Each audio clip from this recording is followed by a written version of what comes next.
I request CA Vinay T to escort CA Baskaran sir onto the dais.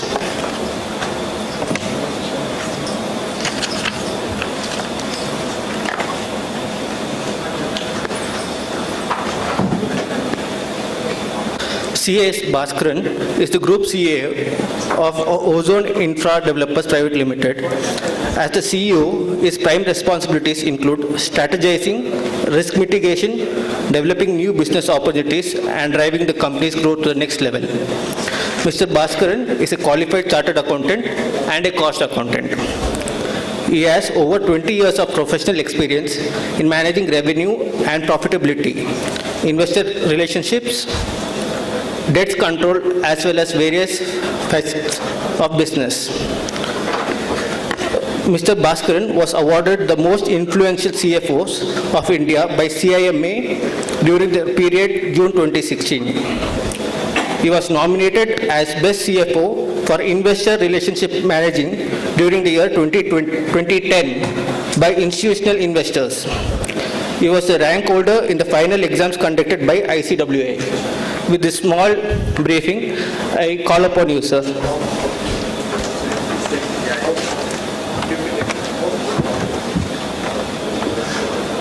Right. I thank you all to be here.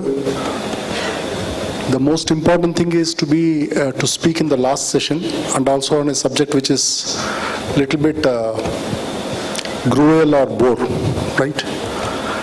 Whatever I have learned, experienced on this requirements, I'll call it as requirements for the real estate industry, which has evolved over a period of last 10 to 12 years, more so in the last 10 years, is what I'm going to speak here. This sector has evolved much in a better way than what it was about a couple of decades ago. Today we see more of a professionally run companies in real estate, promoters giving free hand to the professionals to run the organization while decisions are taken by them on important things. But it is more or less becoming more professional. That opened up the broad area for foreign investors to come to pour money into this sector. Still, there is huge untapped market which is being opening up, like small cities, small towns, which were hitherto not looked into as an opportunity, is now gaining momentum. The RERA Act and the GST are the game changer for the real estate when it was implemented.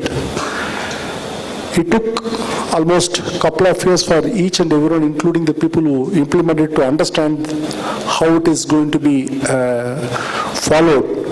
But over a period of time it has evolved, and we will say more or less we are matured now on this. Here and there will be some exceptions, but otherwise overall people know what are the do's and don'ts, and fairly a stable knowledge on these things are in place. Let us take this into 2-3 periods. If you see before RERA and GST and after RERA and GST, this way if you see, the period starting from 2000 to 2010-11 is one period we will say, and then evolved much. Those period before this RERA and GST, not much of players from real estate itself, hardly any organized players I mean, but there are a lot of unorganized players who are doing the business. At the same time, there are not many lenders for real estate. Most of the lenders, or majority, were from the banks. When I say banks, both public sector and private sector, and few of the foreign investments we are seeing.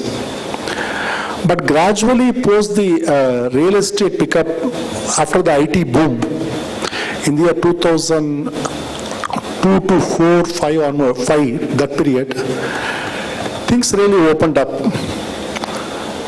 The process, the real estate itself became a process only when the FDI came in, when people started monitoring the money. Those things involved over a period when FDI started. If you see this banks lending, it's a normal process where bank lend the money, you submit some MIS, collections, all those things, and then move on. As long as you are paying the money, no much attention was paid. But post RERA, GST, demonetization to a greater extent, and lot of money is being disbursed by NBFCs. 2010 onwards, this entire thing changed. People started looking more closely with the data available. People started asking questions. People are being monitored on each steps. People are monitored on each rupee. Accountability came more into the picture. Then the process of developing the product itself given more importance, and lot of data were unavailable for everybody to compare and improve themselves.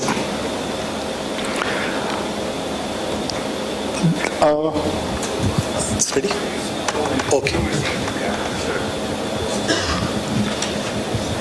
The actual compliances started, I would say, post RERA, GST and FDI. Otherwise, it's not much of a thing. The compliance of various types.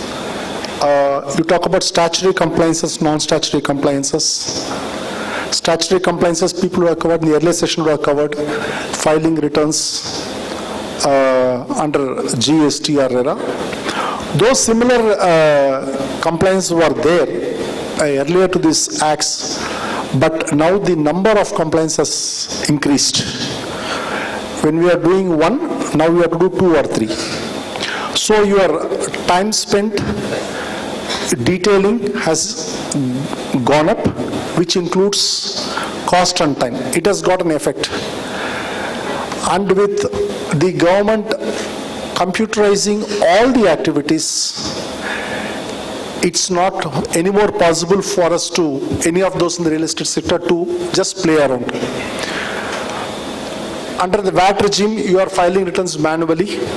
You don't file, nobody will following. Today, if you don't file the return on time, the next day you get a call, right? Why your returns are not filed? To that extent, monitoring is being done by a third party on us, on the people who are in the real estate sector. This is one. This increases your time on compliances, cost. The non-statutory compliances, these are the MIS which you give, internal and external. Internal MIS were there earlier as well. We are giving to management, to the board, all those things. External MIS increased. Even with the scenario where earlier and today, earlier banks were the only lenders. Majority of the loans, projects were funded only by the banks. The banks were not those days following up on your sanction conditions, monitoring all those things. They used to give the money as long as you are paying on time, it was going smooth, right? But post these NBFCs coming into the picture, FDI is coming into the picture, landlords become more what you call informative, because they take the advice of the people how to save the tax, plan tax, how to monitor that their money is coming right, wrong, all those things. The compliance part increased very much. That increased again a lot of preparation by the developer side who is doing the project, by putting a special team to monitor, to answer, to rely, because the first 10 days is the crucial for all these MIS. Before 7th or 10th, all the MIS has to go to all the stakeholders, and no sooner you send this MIS, the queries come, you have to attend and close it then and there. So the first 10 days of this, for any month, is very hectic. Your books has to be closed, you have to prepare the MIS, reconcile with the books and give it to all the stakeholders. This, when I dissect this into various MIS, right, the most tough, rather I would say, is those MAs which we share with the PE lenders or the foreign investors who invested in the project. You start with getting the budget approved. That itself take your time because you have to explain each and every line item in a multi-story project or of any medium size. It's not easy. You get first the budget approved, then they get engaged in your contracts, see the line items, contract terms, so they are party to it. So it is a decision which was used to be taken by the developer earlier.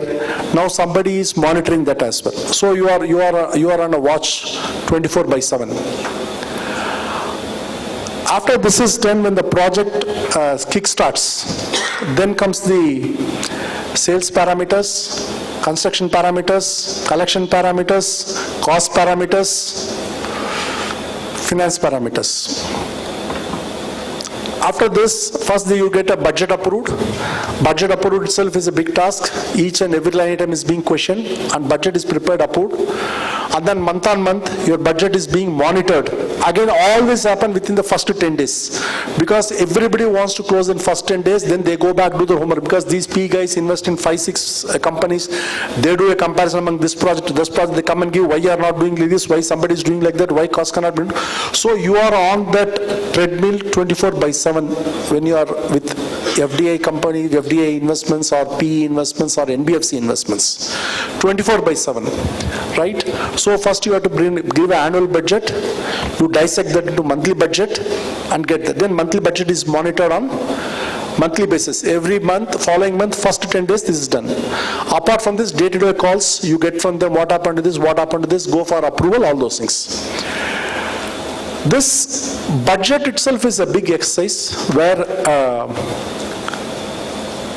the PE or the people who invest money engage the consultants from outside, get that sign off from them. So you have to interact with one more third party to get them convinced that what you are doing is right and get that approved. Even before PE comes into the picture, you get all the due diligence done. Whatever you have done earlier, again you have to get it done. Again you have to get engaged with the third party, spend time, get this done. These are all cost. It all gets added in your cost. When this project kickstarts, then you have a sales monitoring meeting where you will be questioned on performance. It starts right from what is the return on your marketing investment, how many inquiries you projected, to the granular data that how much inquiry you projected against this source of advertisement and how much has come, why it is low, why it is not converted to site visits, why it is not converted to sale, and if sale has happened, why the money has not come, to the extent, right? So it is not that they are given money and they sit around and they are together, though while they do not take any responsibility on the transactions, they don't sign checks, they don't sign any of the loan documents with the bank, they don't take any responsibility with the additional loans what we take, but you are questionable. You are answerable. You will be questioned 24/7, you have to answer them. Sales, then you explain them. If you cannot bluff with them because you go and tell this is the reason, and definitely sure all the FDIs invested, these people who invested in 5-6 companies across India within the local region, they will come and throw data on your face. This is your competitor doing, why you are not doing, so take the whip and pull the salespeople. That is one part of it. Then come to the construction. When they come to the construction, it's not only the construction, it starts from how many laborers are at the site. Why only so many laborers? Why not so many laborers more? Then compliance of the laborers part, whether they are complied with all the acts under the labor laws, right? That is number 2. And then they do the periodical site visits, see the construction, quality checks, those things. Then the cost, what has been factored, how we spending, when we send the bill for purchase orders to be approved for the finalization of the contract. Then at the time, what is the budgeted, what is the amount, whether it is increased, decreased, those questions. So they are with you 24/7 all along the project. While they give money, right, it is not easy because they are also answerable for the people from whom they have taken the money, they are guaranteed some assured returns, so they ensure that there is nothing wrong happening. But in spite of that, you see so many things happen where people do not get their money back. This is on the construction side, sales side. Then come to the monetary board meeting, where all the questions on approvals, if there are any delays, approvals, this will be discussed with the higher level. So what we see, monthly discussion, everything is with the committee which has been formed, both from the company side and the PE side or the FDA people side. But the board members will discuss on a macro level with these points which has been discussed in the committee, and the questions will be asked and you have to answer them also. There also you have to be ripped apart. So it is becoming tough day by day as we go, that too most after this RERA, GST Act all promulgated. But it is quite interesting. You become more conscious, you become more disciplined, and you yourself know that so much was to be done to save the cost. Otherwise things would have been gone just like the window. I have seen where PEs question how many papers you are using for printing at the salesman, why that much papers is required, right? This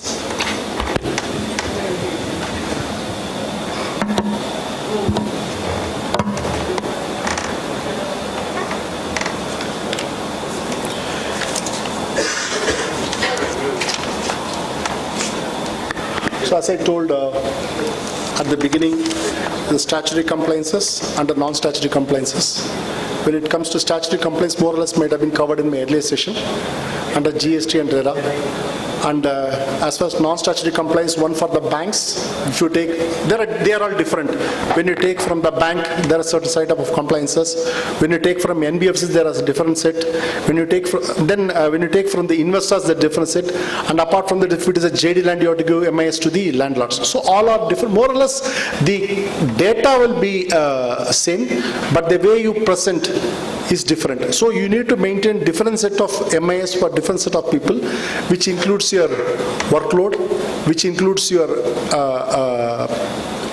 involvement on to see that MIS going is right. Somebody is preparing, you have to oversee and send it across, and then it increases the cost as well. As we said earlier, under VAT regime, under service tax, you are filing only about 15 returns in a year. Now that has become close to around 25 plus about 30 returns. So it has become double. So that means you have to do so much of work. Right? So to increase the bandwidth, any organization you go, you say, sir, there is no manpower. So generally what people do now, they are outsourcing, right? They are outsourcing most of the activities, be it for RERA filing, be it for VAT filing, be it for GST filing. Most of things are getting outsourced, except big companies which they do on their own. Otherwise, mid-sized companies or small companies, they started outsourcing these activities. And there are many firms which do this as well. Again, as I said, non-statutory compliances, pre-GST RERA, post-GST RERA shifted, made a difference. For the banks, earlier it was 1, now it has become 4. For NBFC it was 1, now it has become 6. For landlords it was almost nil, because the earlier landlords, you keep giving the money, they were looking based on the trust. Now it is no more, right? Now it has become, you have to give monthly MIS to them. Right? And then they also ask, because the landlords also become accountable in RERA, they say, please give the copy of the quarterly return what you are filing to them. I want to cross-check through my chart account. So this way you are getting monitored and your compliance level is going up day by day. This we had seen earlier, which I told. So under GST you start filing the returns monthly, under RERA you file quarterly, and also the annual return. With the banks, you file monthly MIS. If it is a construction loan, you give the sales done, collection received, and if it is a LRD loan, what is the rent received, which are the customers who committed, who was paid, who was not paid, and reconcile to the bank statement and show them. And then aging analysis of the data, so you have to give how much is outstanding, what are the aging analysis. And now if you are taken loan from bank, and if the loan amount is more than 250 crores, one more audit has come, ASM audit, which you have to answer to the auditor as well. And then monthly receivable statements. If you come with NBFC, Again, apart from the MIs, you have to give them progress report, what you achieved, what you have projected, what you have achieved, what you have failed, and what is the next month way forward, way ahead projection you have to give. And then all those things will be approved by a third party, because they are the NBFCs or FDIs or PEs appoint a third party agency to monitor the work apart from the in-house what the developer has taken. So the third party agency will come and certify the reports, and then completion of conditions subsequent. These loans, what has been given, there will be some conditions before the loan section, conditions subsequent loan sections. Those will be monitored. So you have to work on that as well to ensure that the documents are fulfilled. With the landlord, nowadays it's clean 4-5 reports. What's monthly sales report? Provided it's a revenue, I assume that it is a revenue sales, revenue sharing. If it is area sharing, then there is no such thing. They will only monitor the construction only you have to give. If it is revenue sales, then you have to give what are the units you have sold, what price you have sold, how much is their share now due for that, whether it is credited, not credited, all those things will be given. Then they also, because they are landlords under ERA and all, they want to ensure that my statutory record also give a copy. I want to see whether you have filed the GST return, whether the GST collector has been paid or not, whether you have filed quarterly returns or not. They also want to be part of that knowledge, so that they want to protect themselves from their any future liability. Even though they are not liable, but as a precaution, they want to take these things. Then, as I said, this collection, what money is collected, how much is due to us, whether it is right or wrong, whether this money has been paid to my account, those things, those MIS. And then at the end, statutory auditor certificate also saying that for the year, yes, this sales is done, this much collection has come, because month on month the landlords get only a MIS from the company, right? It's not certified. But at the year end, yes, they want a statutory auditor to certify that what is being given is right. Again, you go to statutory auditor for this separately again, so that again one more cost, again you have to give them the report to them. Though they are audited the books, but still they want to keep it separate, they will ask all the information, you have to get this done. With the investors is that it's a big deal, right? It starts, as I said at the beginning, it starts with the budgetary approval. Once the sign off of the agreement has happened and they say this is the budget which you have signed off for the transaction, and then it starts. First is the budget approval. Once the budget is approved and the project is launched, then monthly progress report on sales, construction and procurement updates. Every procurement has to go through them. Then monthly review. Once you give this MIS, what is the review on that? What is that you have budgeted? What has happened, why it has happened, and how you are going to correct this shortfall, and what are the steps you are taking to ensure that this does not repeat in the future, and what is the monthly budget you are forecasting for the next month. So from 1st to 10th, you have to answer, and then you have to also project for the next month also. So you will be always on the run with these people. 24/7 will be monitored, one from the management for the regular things, one from the PE investors to give them answer, then other than your operational issues. So it's a hands-full position now going because of this increase in the compliance part. The monthly review includes, as I said, sales performance, project construction status, marketing returns on investments, cash flow, what was project cash flow, why it is not coming, how much is shortfall. Even though they take, after that you take project loan also, they might again for land, you go for project loan, they do not allow the project loan to be withdrawn. They put pressure on the sales and collection so that they save on interest. So they see the cash flow minutely, and statutory compliance. Have you filed all the statutory compliance on time, both with the contractor side and from the company side as well. Then if it is a FDI thing, any RBI applications to be filed post receipt of money, those compliances, and the completion of conditions subsequent on the documents what has been agreed upon for the fulfill of the transaction. The impact of non-compliances, right, it's huge, money-wise and the what you call the impact-wise. Money-wise is, monetary is one, which you have to pay. No management allow because of somebody's inefficiency why the management has to pay. The P is also on monitor, that is one.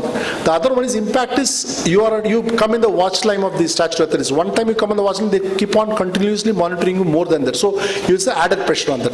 There are monetary impact on the non-compliance of statutory things, and also non-monetary impact. In fact, monetary impact is better, you pay the fine and come out. Non-monetary impact is too much to handle. Penalties are also too much with the banks and the FDIs. If you don't fulfill the conditions what has been agreed upon, they increase the rate of the project cost. So your project goes up, you are answerable to management, you are answerable to the PE guys, because management sees what is my top line, bottom line at the end of the day, what has been projected, why it is not coming. So that becomes more. So it's a too big a cost. That too with the NBFCs is too big a cost. 2%, 3%, it just wipes out your profit. In my estimate, overall this cost, the cost of following the compliances diligently has increased about 10% of the project cost in the last 4-5 years.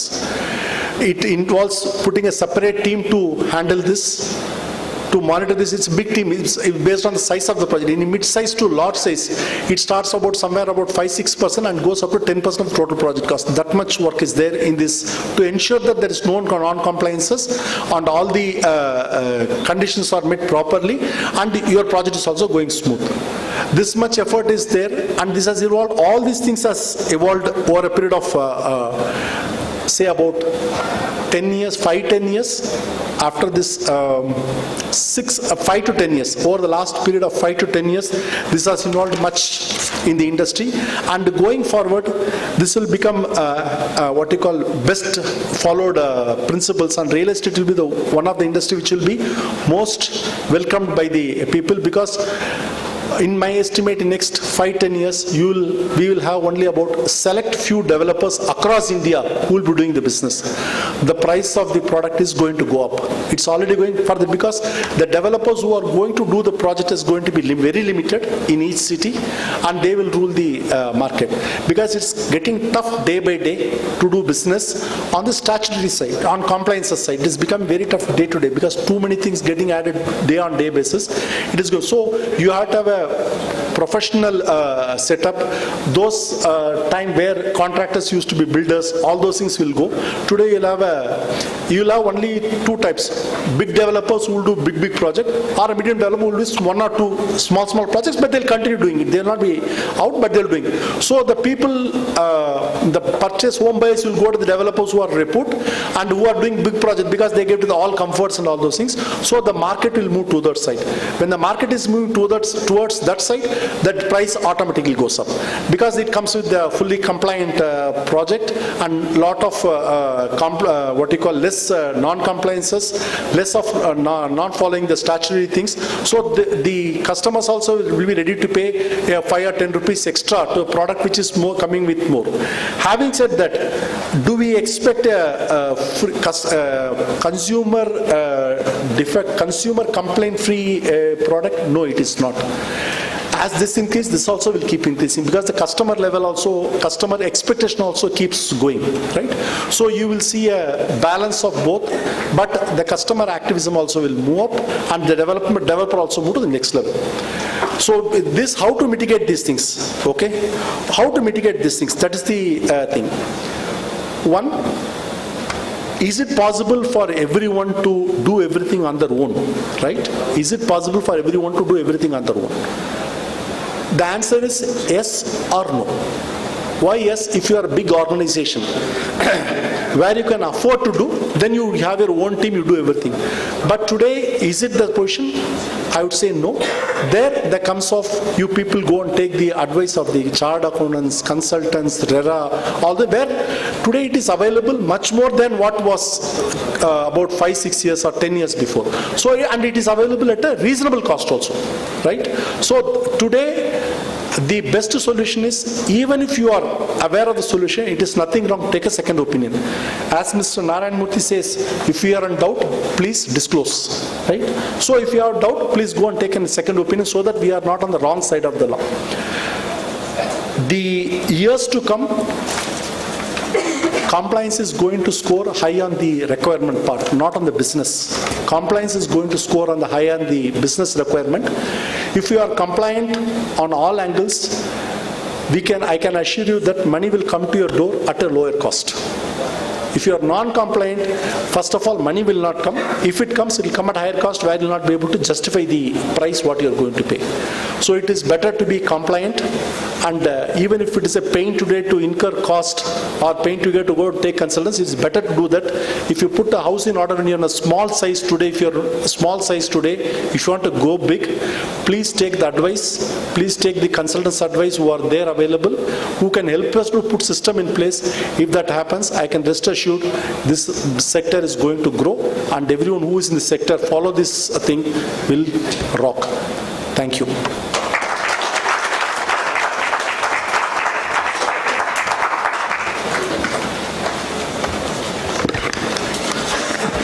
I thank you, sir, for explaining the details with respect to important and mandatory compliances for real estate. I request CA S. Pramod to hand him over a token of appreciation.